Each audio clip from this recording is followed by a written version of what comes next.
Hi, I'm Hareton Splimby, and welcome to Serious Law Analysis.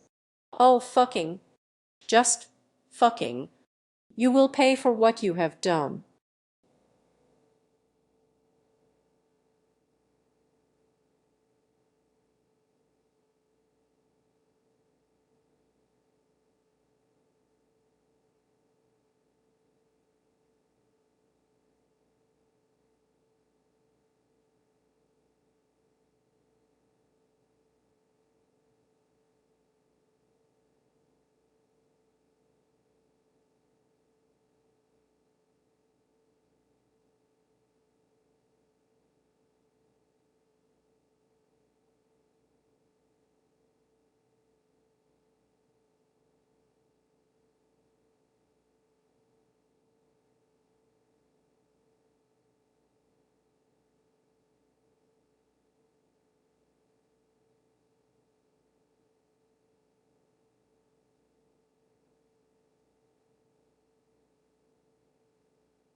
Today on Serious Law Analysis, we recovering a creative work that I heavily implied might have been coming next in the last few videos.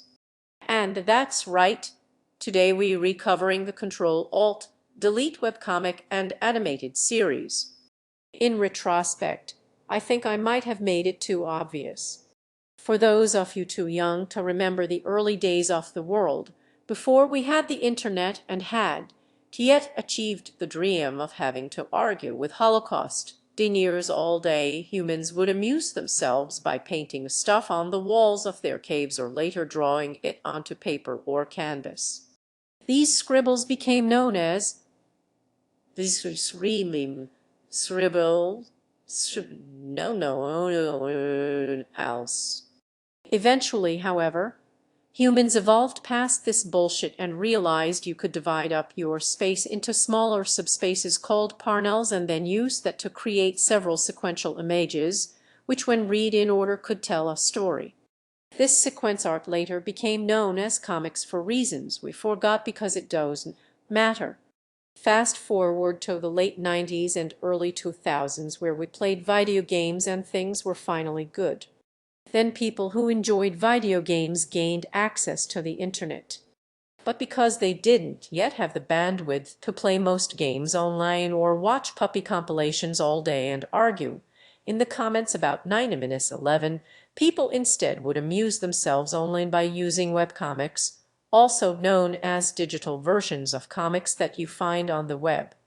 And since the bar for publishing onto the internet was as low as being able to afford server hosting or even lower if you used a free website, people were finally free to create comics for a small or niche audiences they liked without any need for mass market appeal or the production costs of ink and paper and printing war. Quality. Enter the gaming webcomic, a form of webcomic centering around jokes about games and gaming culture. The most popular of these was Penny Arcade, a comic still going to this day, rife with hilarious and well thought out humor. Dante state me, bro. Ha ha ha. Hilarious.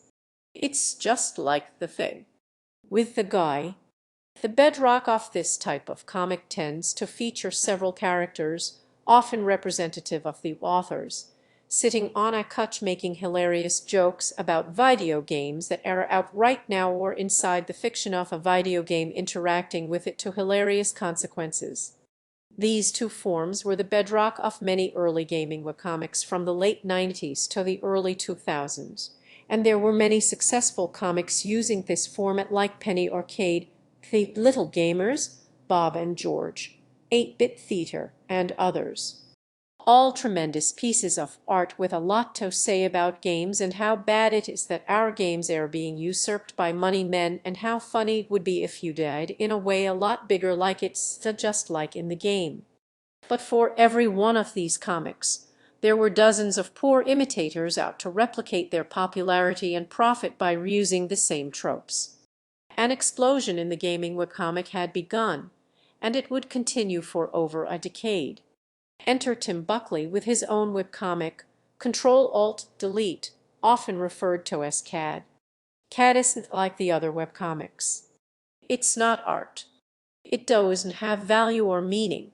It's trash, and it doesn't say anything at all. It's full of worthless jokes where the punchline is violence. It's not like Penny Arcade. CAD is the story of Ethan, a character who looks suspiciously like how Buckley draws himself. Ethan and his roommate Lucas talk about video games and occasionally are inside the games where something bad happens to them or people they don't like. Whoa, that's original. Let's compare and contrast this with a good comic, shall we? In this 2002 page from Penny Arcade, the author insert characters burn a voodoo doll hurting George Romero. Oh my God! Look how much better these goes are. This is great. Meanwhile, look over here at CAD in the slow lane for idiots using violence as a punchline. What a stupid thing to put in a comic. Over time, CAD stopped even trying to tell jokes, and it started spending more and more time exploring the personal lives and development of its characters. The main characters, Ethan and Lucas, went on dates, moved apartments, made and lost friends, and started long-term relationships. Ethan quickly meets and begins dating Leila, a girl who plays video games, which, as we all know, is like finding a unicorn, and like all girls who do play games, it's her only character trait. The two inexplicably fall in love even though Ethan has nothing to offer anyone and is basically unlikable. It's pretty clear from reading this that Buckley doesn't know how human relationships work. You could almost point out this almost says something about how people who play video games a lot view human relationships, but something about point hoop soul, oh my oh, all the how many show how many you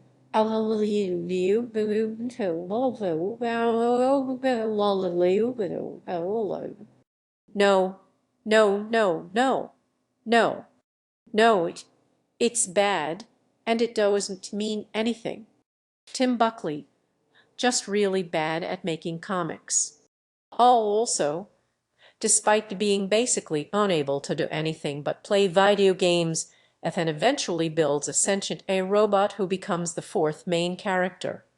Zeke exists to occasionally joke about how humans are made of meat and bad, and he's better than them. It's clearly inspired by characters like Hawkminus 47 from Kotor or Bender from Futurama, but there's no actual jokes here. It's what I like to call a joke by association. It's not really a joke. It's just a vague gesture in the direction of a joke that you might remember from somewhere else. Somewhere else. I'm somewhere else. Why are you doing this? Don't do this to yourself. Don't become one of them. One of what? The worst thing about this comic is that it doesn't know what it wants to be. No, wait. Actually, the worst thing is CAD Premium. For a few years, You could pay a monthly fee to get access to episodes of the CAD animated series, which the comic inexplicably had. It ran for 2 seasons, and some episodes ran up to 6 minutes. If you thought a story featuring cartoon violence, a futuristic killer robot, video game opinions on a couch, and awkward, boring, serious relationship drama had trouble finding its identity in comic form, just wait until it comes in a box set containing barely 2 hours of animation made in about a week that you paid $35 entire of your actual human money for. 3 episodes of the 12-episode first season aired dedicated entirely to an extended Star Wars reference. They reenact an entire Star Wars film in each 5-minute episode, compressing it down so much you'd barely even realize that's what they redoing unless you listen to the director's commentary track, which this show has for some reason. The villain, instead of Darth Vader, is Jack Thompson, a lawyer who tried to sue game developers for making their players violent. The Death Star is a sign that makes people stop playing video games. It's time to test the power of this fully operational anti-gamer billboard. Speaking of Jack Thompson, Thompson appeared to have struck a nerve with Buckley. One page of the comic is straight up an open letter to Jack, a 4-panel, long mini-novel spoken directly by Buckley himself from within the comic. What's amazing about it is how it manages to, while claiming gamers are peaceful even though they've played a lot of violent games, ends with the threatening phrase, which, by the way, is also a line from that scene in Fight Club where they threaten to cut off a guy testicles if he defied. Where like the diseases, where,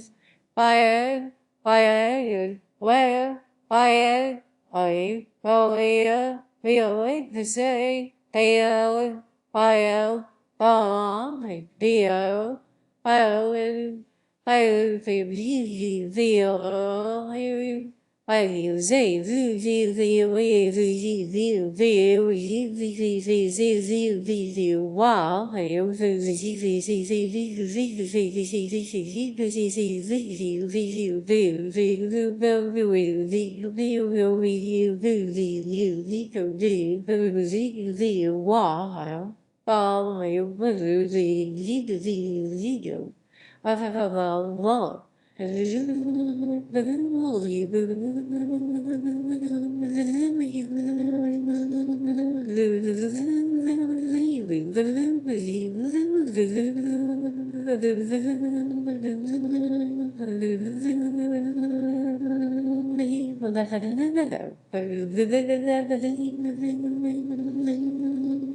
do not bother us.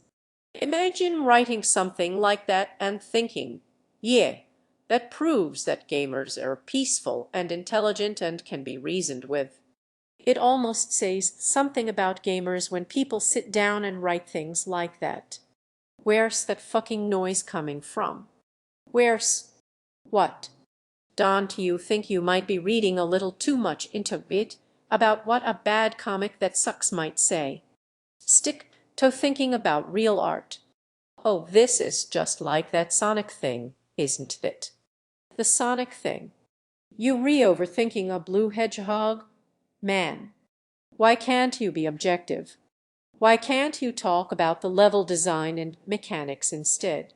You could be talking about how Mario on teaches you how to play it. But it's not just a hedgehog, is it? I mean, it's animals fighting a developed machine empire. Like, there's some very obvious themes going on here, a discussion of ecology versus technology. If you want to talk about how great nature is and how bad technology is, why don't you go live in the woods? You wouldn't do that, though, would you? You wouldn't have your precious lads to drink while you complain on your phone about capitalism. I don to drink lads.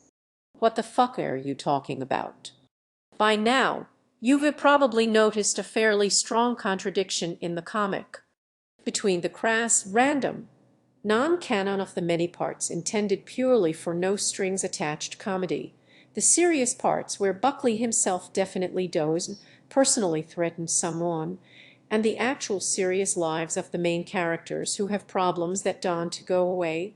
The comic keeps reverberating back and forth, going to further and further extremes. Sometimes you'd get a story where Lucas goes on a date with a woman who turns out to be fat, so he awkwardly pretends to be interested for hilarious comedy, and then they go back to her place, and it turns out she was only pretending to be fat as a test, and they start a relationship that lasts for 5 years off the comic. Then you'd get a chef character saying nonsense for a joke, and then something random happens. Or maybe you'd get the players, 4 characters whose whole deal is they murder each other in different ways over and over. Then it turns out Ethan's girlfriend is pregnant.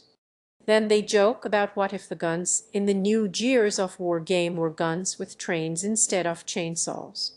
You snap back and forth so quickly, you get whiplash of the mind.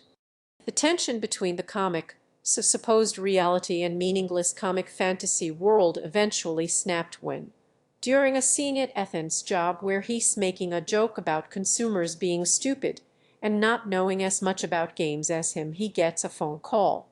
Lila, the comedy video game girlfriend character, in the hospital because she's had a miscarriage. This culminates in perhaps the most well-known page of a comic in history.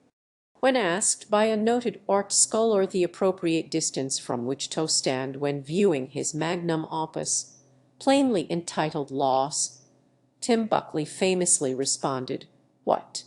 Fuck you," and banned me from his forum. The release of Loss profoundly shook the edifice of its audience. People were equal parts shocked, horrified, surprised, offended, and completely mystified. The semi-serious but still mostly jokey plot parts of the story are utterly shattered, giving way to a harsh and cold reality where characters in other contexts have committed or received tremendous acts of violence, only capable of a genuine moment of horrific suffering. A comic famous for using too many words to say nothing at all about a video game on a stationary couch takes 4 panels and 0 words to show a horrifying discovery and a trip through an entire hospital. A gaming webcomic, a comedy gaming webcomic, has an arc in it about the characters having to deal with the miscarriage of their child. This comic struck a nerve on the internet. Over 9 years later, people are still making fun of it. This comic has been parodied and referenced in memes an uncountable amount of times. Entire web pages have been dedicated to tracking them all and failed to contain them. In the next 2 comics, the characters struggle to even react to what has happened. It's breaking my heart to watch her hurt like this. The next comic is a joke about how there aren't enough dragons in Dungeons and Dragons anymore. The next comic is a single panel of the 4 players about to murder each other. For the next little while, the comic switched between dumb video game jokes and Buckley trying desperately to restore the comfortable, consequence-free tone he had developed over the 5 years of the comic. It takes at least 8 pages before Ethan can go back to making goggles out of pineapples. By late November, the characters have fully patched up their problems and they get married, and we get tearful speeches about how important these characters are to each other. Life dropped an epic husband, the rarest of its loot table, and I was lucky enough to win the need role. Cheering then, for about 4 years, the comic was basically stand-alone silly jokes interspersed with bits where there were mini-comics set in a universe like Star Wars for some reason. One could say that, with the advent of Loss, a lesson had been learned. Don't put one of the most emotionally traumatizing events a human can experience in your comedy gaming webcomic. Then, in September 2012, Ethan tried to build a time machine and a future version of Ethan comes through it and kidnaps him into the future. The next 2 months of comics were an extended storyline in which it turns out that Ethan's actions destroy most of humanity as the robot he builds eventually goes insane and murders everyone he loves and takes over the world, but in the process, the time machine is damaged and threatens to destroy all of time. So Ethan has to sacrifice himself to turn the machine off, killing him and saving the future as his inner monologue. Bezir makes a tearful good said Bezir deserves the service.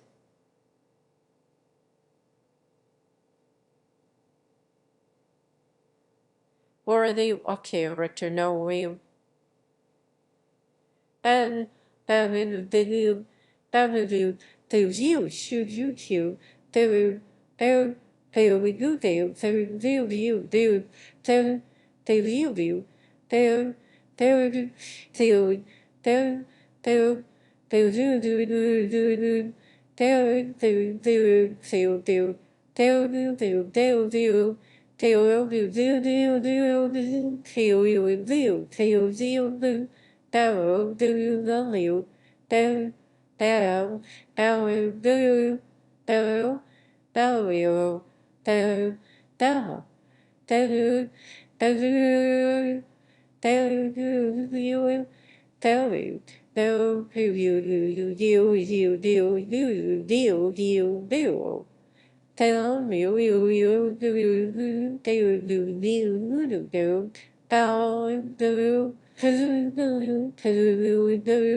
Ethan, our main character, dies. He dies in the most convoluted fashion possible, and no one ever learns what happened. Now that's how you end a gaming webcomic. Except it didn't end. It's still been going for 5 more years. But with just the self-contained sketches and the characters from the old version in a rebooted form, the comic somehow continues to limp on. It literally killed its main character, and then it just sort of started again. So that was Cad. Cad was mean-spirited, hateful, and angry. Cad was, judgmental, tone-deaf, self-righteous screed of a webcomic. And, wait, I am warning you, don't do this, man. Don't go there. Sorry, are you talking to someone? Is there someone here? Doesn't Cad say something about gamer culture? Stop. No. No. What have you done? What have you done? What's happening? Why? It's caused this crisis. It's caused this virus. These games aren't fitting for one of us. They are responsible. We are responsible. We haven't done having these people. They know bemoaning them. Don't with us. What? What? Hi, I'm Hareton Splimby and welcome to What the fuck is happening? What just happened here? Tommy Wiseau's infamous film, The Room, asks some really interesting questions about how we look at art. No, seriously, come on. Stay with me here. In terms of pure filmmaking skill, of course, it's awful. The script is a nightmare. It's poorly edited, with random shots of San Francisco just kind of slammed in there. It has such below-average shot composition and mise-en-scene that I actually feel bad for even saying those words, and the ad is terrible, too. Yee, can I have a dozen red roses, please? Oh, hey, Johnny. I didn't know it was you. Here you go. That's some. Some. How much is it? It'll all be $18. Here you go. Keep the change. The change. Hi, doggy. You really favorite customer. Thanks a lot. Bye. It has a reputation for being a hilariously bad film everyone can laugh at for being bad. He's a bad movie, made even more interesting by the incredibly weird performance of Wiseau. I beefed up with this world, but I think, under the proper lens, the film has a little more to say to its audience than, look at me, I'm so bad. Tommy Wiseau didn't write a film about a perfect guy who gets cheated on by his girlfriend and basically has his life ruined for no reason. And he didn't choose to play that perfect guy for no reason either. And here, taking a particular critical look, I think a valuable message can be learned from the film. Taking a poo poo fry the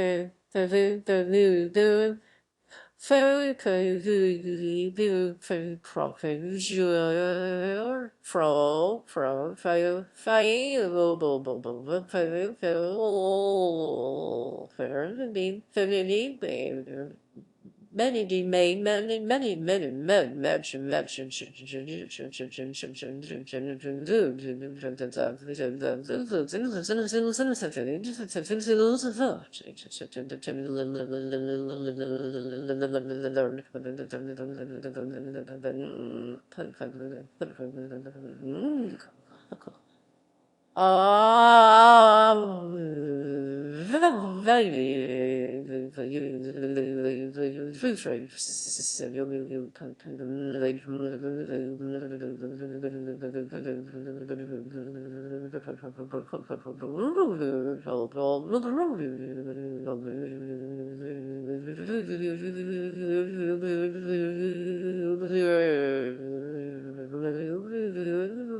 The film has often been criticized in terms of its base components like writing or acting. Lisa, for example, behaves completely irrationally or perhaps with deliberate malice towards Johnny.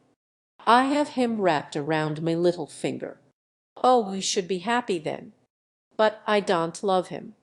Suddenly falling out of love with him and cheating on him and then spreading lies about him for seemingly no reason. You are lying. I never hit you. You are tearing me apart. Lisa, why are you so hysterical? I contend here that Wiseau based the play script that would later become the film on an actual life experience, an actual breakup that really happened at some point in his life. I treat you like a princess, and you stab me in the back. I loved you, and I did anything for you to just please you, and now you betray me. How could you love him? Ah, I'm not saying the events happened exactly as Tommy writes them. In fact, they definitely didn't. Obviously, Tommy didn't kill himself, and obviously, women don't to grow distant from the people they re in our relationship with for no reason. Tim, phobia,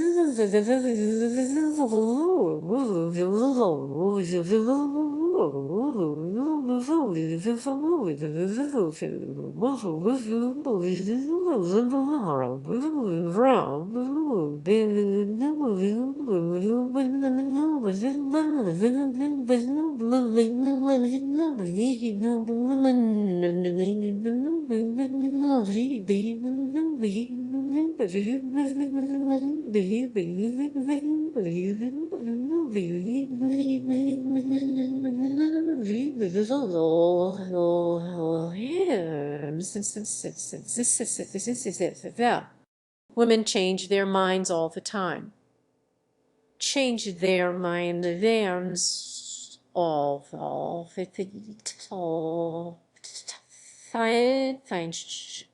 The room is a fictionalized, exaggerated representation of what Tommy thinks happened in this real relationship, being completely, perhaps even incoherently honest about why he thinks it fell apart. And it's clear that he thinks it fell apart because his girlfriend started acting weird and crazy and trying to hurt him. What's important here is to understand that to Tommy, this is genuinely how he views this woman. This character is to him an honest expression of that person, but there has to have been a real Lisa once, and her perspective, her side of the story, isn't told. We don't get to see the things Tommy did that led her to move on from him or cheat on him, and we only have Tommy's word that he wasn't abusive and was a really good guy, eh? And maybe the fact he genuinely thought to depict this woman as a monster trying to ruin his life says something about how he understands other people and their feelings. The Room, precisely with its unrealistic, biased inaccuracy, accurately depicts why breakups actually happen. People dawn to fully understand how the other person feels and begin to think of them as malicious figures because that's the only way we can make sense of people when we don't fully understand them. I've talked to plenty of guys about breakups, and very often you get the same old story just like this one where their partner turned out to be a crazy bitch who just wanted to hurt them. But if you ever lucky enough to hear the other side of a story like that, they often just frustrated with people who can so easily view them like they have a few arguments. Wiseau tried to make a film about his breakup, but it turned out to be a film about his inability to understand why it happened. No, no, no more. The Room is a filmed version of the real, heavily distorted perspective on breakups that many heterosexual men often have, and in many ways, when you look at the film this way, it serves as a call to action to learn to see past the leases we think we see and understand that relationships tend to fall apart for a reason, and we can learn to do better by seeing people for who they are.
For all its actual flaws, and even because of some of its clearly deeply flawed misogynistic writing, The Room ends up being an actually valuable demonstration of the distorted ways people perceive relationships and how this eventually destroys them better than any film made by, say, I don't know, any men actually working in Hollywood right now, especially the ones currently cashing in on the popularity of The Room.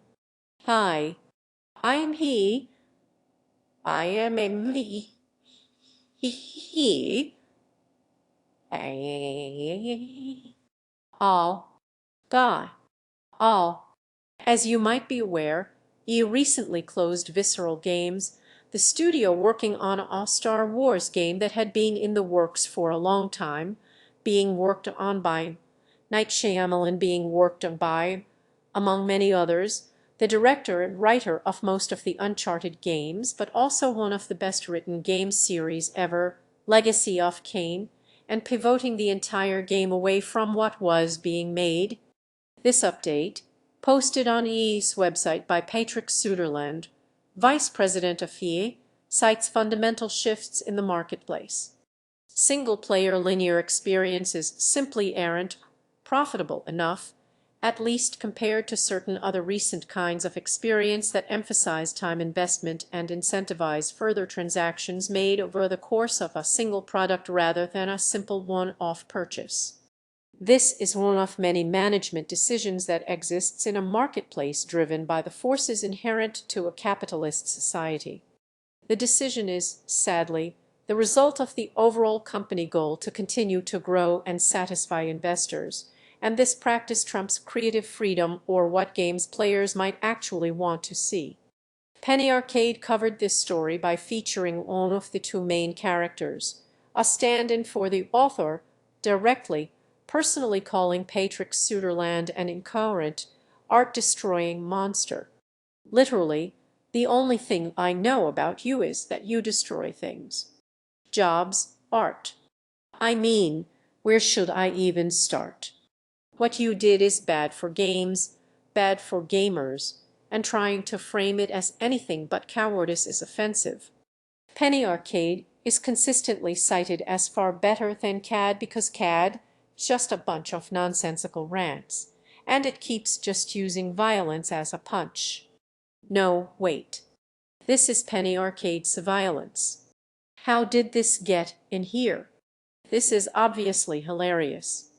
Oh my God! He was killed by a gun. Ha ha ha. Here's to another 2 decades of comedy gold and insightful commentary on the future of gaming.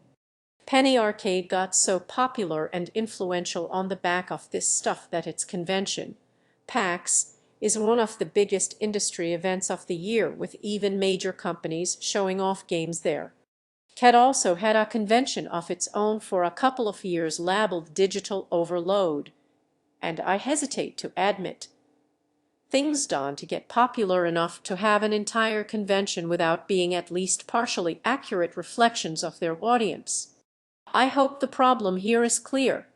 Even the most intelligent, well-paid, popular, and verbose writers gaming culture has to offer seem unaware that these decisions are not made in a vacuum, that games are threatened not by a secretive anti-art coward but by an environment that systematically crushes most of the people who work on them in order to make its owners and share.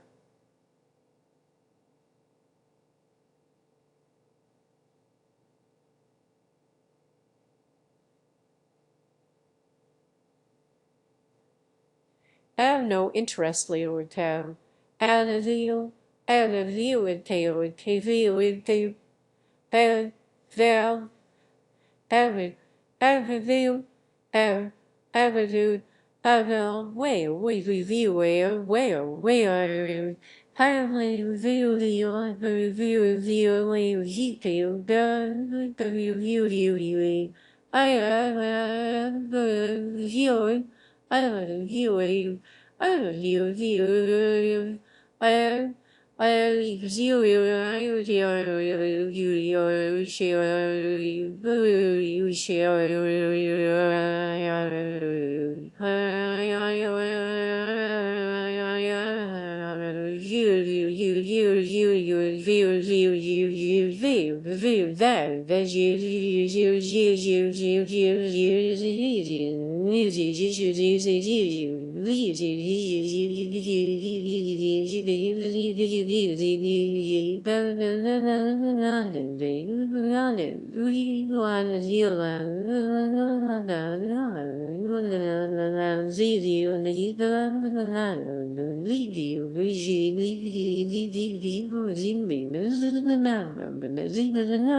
Gaming culture is largely unable to conceive of this level of socioeconomic criticism, of analysis of systemic problems and wider issues with society beyond one person's individual failings, and therefore cannot accurately fathom exactly what is damaging the things they love.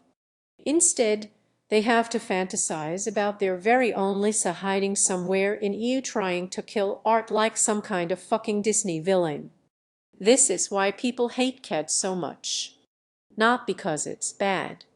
No, bad things come and go all day. Every day. CAD is such a source of focus and aggression, with millions and millions of words written about how awful it and its creator is because it's an embarrassment. It makes everyone else near it look bad because as bad as it is, it managed to be honest. So people have to try as hard as they can to project these things away from them. Try to shift the blame onto Buckley himself and away from the fact they share a lot of the same perspectives. Think again about that Jack Thompson comic. No one just ends up in a position where they'll write something like this all on their own.